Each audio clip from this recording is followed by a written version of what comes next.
Ay nangi masak talo yun nang nanoido. Ha? Nangi tapos ya video to rami nangonda ilaw yun nang nanoido.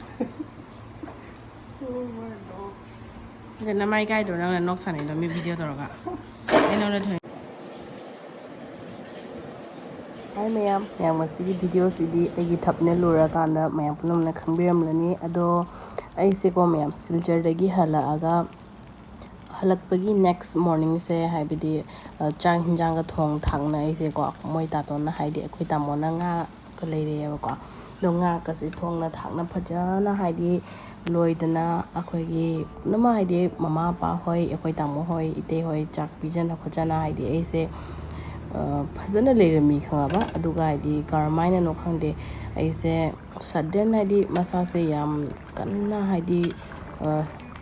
narakpa ko habidi arum laiho horakpa adudai koka se ngauna koka se chitna khwang se lengjandana haidi e siljar jatlu bodo actually haidi hawan ising ama haidi hawan ushit atopagi haidi fangakpodo adudugi ra haidi adu khaliba ko duduna khangde aduga train da sunu shit mayam chaslakpodo aduna habidi aise yam kanna masa se namudana mayam haidi numit humni se lengbo bhawa ngamdana gi aikogi mamana habidi inembokna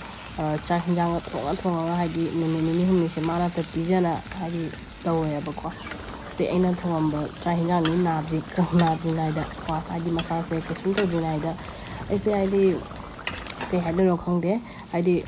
naganda min ina aise angamba aise nagande bako mayam ado nagande haibaga su yabo na teda ko ke haidano fatlauna haidi karmaina haidi anaba habi anaba se paisili khonghode bako duga mayam hoji su anaba se adum haidi khara yam haidi chaksa da banya sole bako mayam ado mayam continue emina singa sigi video se si ada purba fi mayam duni aduga amam tamusi shuna kona mutok dini thokna yamare thok mayam se sina kai mana ai hanit lamba fruit ama mane ba ko na haji dum lit nau cho ai hapchele ini do si sho se khoi thabak su mi pi do pi ga hapain pi mayam se su no mo to de tan gare da mayam thabak na thabak si so hana lit lamba fruit ne khoi mana hapchele ni lit nau cho ana sigi marakta mo kasardagi nechobina hapapa kari kara chena hapapa se nechobina hapapa ni si fishin se fishin nechobide hapaini mai tatongi sina chiamogi mauna do chiamna hapapa na tani sini mayam amora kam surani pabung yo bosta ase yang omya aidi hadi nomma manga challe ba ko yumda kasarda hadi chakadabagi nomani ni manga challe banina khoi tamona pabung se mon hadi nupa ni dana nupa halena lubana ma hita ba ya ni le silakta ni na ko kasai si mohuji lo shalage aduga chak thangalami do adu cooker lo hadi Shell khong ko ngai doi ne ba ba aduga mu adudagidi mayam aise si matang se mami ke kut kule ba ko hadi naba arum hoba khara phaglakpa matangi video ne ba ko se mami ke kut kule ko mayam aise hadi pangan yam so le ba ko chadra banina pangan do yam so le aduga asina mu khatang hadi anaba phagale aduna hadi sisu hai haina hadi phagala su ko mayam chin ga se tai phet tai aduga mit ga se hadi kut kule ba ko aduga mayam aikhoi tamo se hadi ai sorry naba phagal ba kan dai di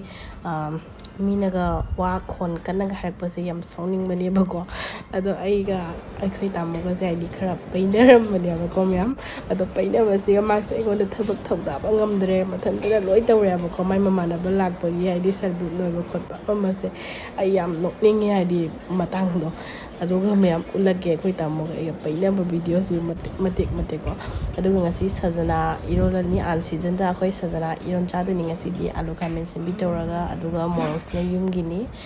ghi morok to adum so hape ko adudi mayam continue eminasi ngasi gi video si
Gorra.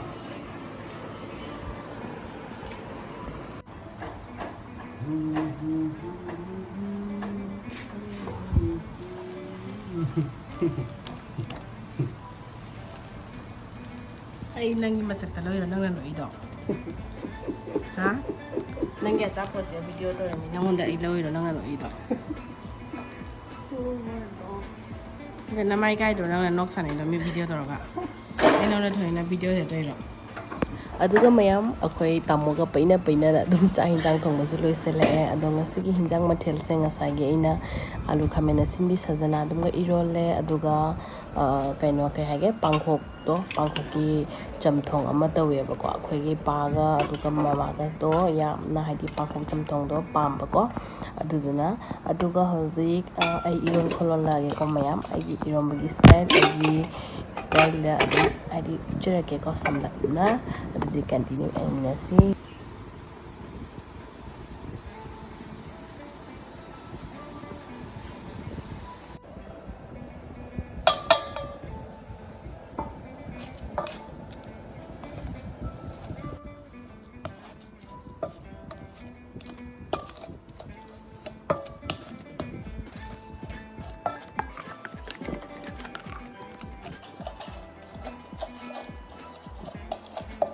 aduga mayam iromba matamda aise maroi mapang loi sunagi hapado yam pamjei habadi main oina ai toning hokse yam thina pamjei bako toning hokse ai maki maruga maraga yauraga irolaga na ati su haidi marek mahau yawbagum tawe bako aduna ai toning hokse phoibu phorakpa matamda dum maki maru amadi marak yaphalaga iromba da hapi bako mayam aduga ai iromba masakse yam hauradra mayam haubasu haini ai litan haurambai wani da moroka sari juri tawna ko ado yumgi morok ni mayam akhoi chari se aduga sajana se su mayam yam haurame an season da haidi yam tangna phangbira khangde akhoi gi inama magi yum dagi pijirak pani abako ado yam haurame sajana iromba se su aduga mayam adum mathang engminasi aduga mayam aise ai sajana se hapa kana di khabaisina ot khot na haidi thugai dere ba kai gi mai sajana do kai batari horen chupakpa ama masarek pa matamna haute ba ka aduga sina ai ngasagi kangsoi ꯆꯝꯊꯣꯡꯗꯣ ꯉꯁꯥꯏꯒꯤ ꯄꯥꯡꯈꯣꯛꯀꯤ ꯑꯗꯨꯅꯦꯕꯀꯣ ꯄꯥꯡꯈꯣꯛꯀꯤ ꯆꯝꯊꯣꯡꯁꯤꯁꯨ ꯌꯥꯝ ꯍꯥꯎꯔꯝꯃꯦ ꯑꯩꯈꯣꯏꯒꯤ ꯄꯥꯁꯨ ꯍꯥꯏꯗꯤ ꯌꯥꯝ ꯆꯥꯈꯔꯦ ꯆꯥꯛ ꯑꯗꯨꯒ ꯑꯩꯈꯣꯏ ꯂꯣꯏꯅꯃꯛ ꯍꯥꯎꯋꯤ ꯑꯩ ꯆꯥꯅꯈꯔꯦꯀꯣ ꯑꯩ ꯉꯁꯤꯒꯤ ꯍꯤꯟꯖꯥꯡꯒꯤ ꯃꯊꯦꯜꯁꯦ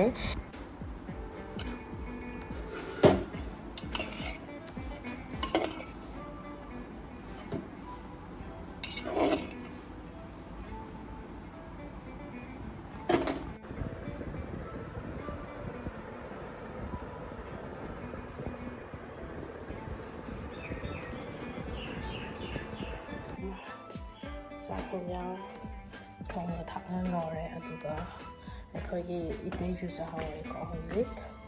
ꯑꯗꯨꯒ ꯑꯩꯈꯣꯏꯒꯤ ꯇꯥꯃꯣ ꯑꯗꯨꯒꯩꯗꯤ ꯃꯃꯥ ꯄꯄꯥ ꯍꯣꯏꯗꯤ ꯆꯥꯗ꯭ꯔꯤ ꯃꯃꯥꯅ ꯆꯦꯡ ꯈꯩꯔꯤ ꯃꯥ ꯊꯕꯛ ꯂꯣꯏꯗ꯭ꯔꯤ ꯂꯣꯏꯔ ꯑꯣꯏꯅ ꯆꯥꯒꯦ ꯑꯗꯨꯒ ꯑꯩꯈꯣꯏ ꯇꯥꯃꯣꯅ ꯑꯃꯨꯛ ꯃꯥꯒꯤ ꯃꯃꯥꯟꯅꯕ ꯑꯃ ꯂꯥꯛꯅ ꯊꯣꯛꯈꯤ ꯑꯗꯨꯒ ꯄꯥꯁꯨ ꯁ꯭ꯀꯨꯜꯗꯩꯕꯨꯗꯤ ꯍꯜꯂꯛꯑꯦ ꯌꯥꯏ ꯍꯧꯖꯤꯛ ꯌꯨꯝ ꯌꯧꯔꯛꯇ꯭ꯔꯤ ꯁꯥꯏ ꯃꯌꯥꯝ ꯑꯁꯤꯗꯤ ꯌꯥꯝꯅ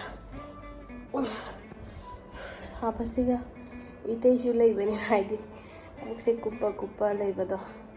ꯑꯗꯨꯗꯨꯅ ꯂꯋꯥꯏꯁꯦ ꯑꯇꯩꯁꯨ ꯁꯥꯕ ꯍꯦꯟꯒꯠꯂꯦꯕ ꯍꯛꯆꯥꯡ ꯁ꯭ꯋꯥꯏꯗ ꯅꯥꯕ ꯐꯔꯛꯄꯇ ꯉꯥꯏꯔꯤꯕꯅꯤꯅ ꯍꯥꯏꯁꯦꯀꯣ ꯃꯌꯥꯝ ꯍꯧꯖꯤꯛ ꯁ꯭ꯋꯥꯏꯗꯤ ꯁꯤꯒꯤ ꯀꯥꯈꯠꯂꯛꯄꯗ ꯏꯁꯥꯁꯦ ꯁꯣꯔ ꯊꯕꯦ ꯍꯣꯜꯂꯦꯕꯀꯣ ꯋꯥꯕꯗ ꯍꯥꯏꯅꯤꯡꯉꯥꯏ ꯂꯩꯇꯦ